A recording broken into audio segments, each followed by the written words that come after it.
So why is the DNC attempting to nominate an unpopular rapist to go up against a popular rapist?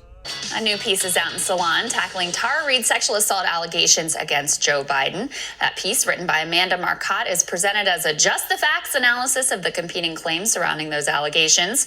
In particular, Marcotte attempts to argue that there's nothing to see here regarding media bias in failing to cover those claims.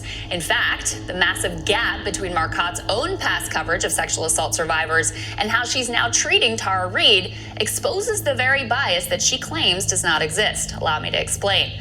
First of all, the entire frame of the piece is a classic both sides false equivalence, where the abject conspiracy theories of Biden supporters insisting that Tara Reade is a Russian agent, or maybe even a mentally ill woman who appeared on Dr. Phil and believed that Putin was going to marry her, are put up alongside Sanders supporters' claims that A, the media is not covering the story, something which is just objectively true, and B, that Time's Up decided not to assist Tara because the person she was accusing was Joe Biden, something that the organization acknowledges. As reported by Ryan Grimm and discussed here, Time's Up's excuse was that as a nonprofit, they worried giving aid to Tara or any other victim accusing a candidate for federal office could jeopardize their nonprofit status. This reading of the law is, of course, extremely conservative at best and laughably dubious at worst.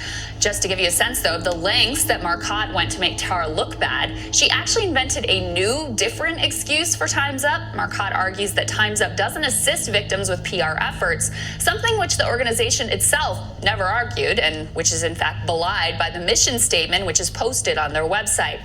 The overall conclusion that Marcotte comes to in her piece is that Reade's story is credible and compelling in some important ways, and also comes with a number of troubling red flags for a variety of reasons that has not been taken seriously on a national level. But those reasons do not include a mainstream media conspiracy to protect Joe Biden.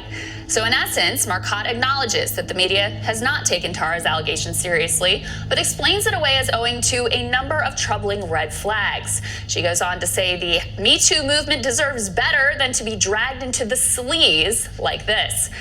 As I looked up more information on Amanda Marcotte, she should not be using the word sleazy or sleaze at all. Even back in October, Hillary Clinton knew that there was a problem with Joe Biden's sexual misconduct. This is from Business Insider. Get over it! Hillary Clinton says voters need to focus on getting Trump out of the White House and not the allegations of Joe Biden's controversial interactions with women. Here are some bullet points. Former Secretary of State Hillary Clinton defended former Vice President and 2020 Democratic presidential candidate Joe Biden amid previous reports of what some allege to be behavior with women that make them uncomfortable. That was before the rape allegations. For goodness sake, I'm sorry, I have to jump in because I've heard a little bit about that. I'm sure she did. Clinton said when asked about the appeal of his candidacy amongst women during an interview with People magazine last week. We can pick apart anybody, Clinton said. I mean, that's a great spectator sport. But this man who's there in the Oval Office right now poses a clear and present danger to the future of the United States, Clinton added, referring to President Donald Trump. So get over it. I said this back in 2016 that Hillary Clinton presented a clear and present danger to the United States. And she presents a clear and present danger to other countries, civilians in other countries. She presents a clear and present danger to the planet's ecology, and she's just as dangerous now as she's ever been. So one thing that's coming out of all this digging is that Salon magazine notwithstanding, the corporate media absolutely do not want to touch this story. Joe, in all of his media appearances across many, many networks, has yet to get one single question about these allegations. And he's never going to, Krystal, because they know that if they do, they will never get another interview with Joe Biden. And that if he becomes president, that their White House correspondent will face repercussions for it. Or that they will get iced out of briefings or background briefings. This is how it worked, folks. All these people who love to say that they stand up to Trump and blare into the microphone and say, believe what? It's all crap. It's all just, whenever it comes to stand up to their own side, they'll never do it. And there you go. Right. Good example. CNN and MSNBC have interviewed him both in the last 2 days. The people who put Michael Avenatti on their air for Stormy Daniels and Julie Swetnick. Let him spew all kinds of crap and fake BS. There you go. It's all out there. They have Joe Biden on their air. They're not going to take the opportunity. I mean, how irresponsible is that? And also how hypocritical. Like, you just see, if this was an accuser of Bernie Sanders, if this was an accuser of Donald Trump, do you think they just ignore it? Do you think they just leave it? Of course not. And so again, like, Anderson Cooper had that woman, I forget her name, I think she was an actress, who said that Trump like raped her in a Bergdorf Goodman closet or something like that. He had her on for like 20 minutes the night that came out, and all that response, she got all these interviews, New York Mag, all this. You see it now? I don't see anything. Yeah, and that's the thing is, look, you have to be consistent. If you are deeply skeptical and you don't think these claims should be covered, that's not my position, but if that's your position, then that should hold across the board.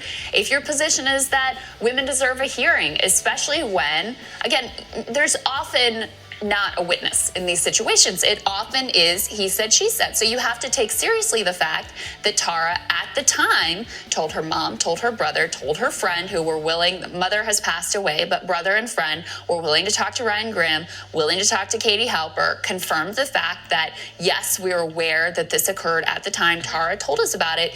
That makes this a credible claim. She worked in the Senate at the time. I mean, the basic details of the story, there is no real good reason to dismiss it and ignore it, other than, as you put it, for their own career ambitions, access to power. They know that they'll be hated and despised and derided online and iced down of any sort of Biden administration, potential administration access if they dare to ask them a question about it. So they're going to leave it alone. Now, I was wondering if these folks were aware of their hypocrisy, because people can delude themselves and think that they're being fair and consistent, but it seems that at least some of them are actually aware of their hypocrisy here. And the proof of that is in Mike Figueredo's show that we showed you yesterday, where Jill Filipovich and Simone Sanders scrubbed their previous Twitter posts criticizing Brett Kavanaugh. They know exactly what they're doing. And the comfy Democrats who live in our own neighborhoods know what they're doing. They want us to take Hillary's advice and just get over it. Oh, we have to unite behind Biden because Trump! Well, I'm not getting over the credible rape allegations against Joe Biden. I'm not going to forget about that. Even if I were in support of Joe Biden, which I'm not, I'm also not going to unite behind neoliberal policy. But what I most want to do, and I want to urge you to do, is to hold the feet to the fire of the comfy Dems that live around us, that we interact with. Also, I want us to hold them accountable on social media. I want them to be faced with the fact that we know that they know that they're voting for a rapist if they vote for Joe Biden. And after Biden loses to Trump in November, we need to hold them accountable for that as well. Next up, I'm going to demonstrate why Biden absolutely will lose to Donald Trump in November. Get on board the Bernier bus train. Come get on board the Bernier bus train. Once you hear that clickety-clack, there ain't no time for turning back. Oh, get on board the Bernier bus train.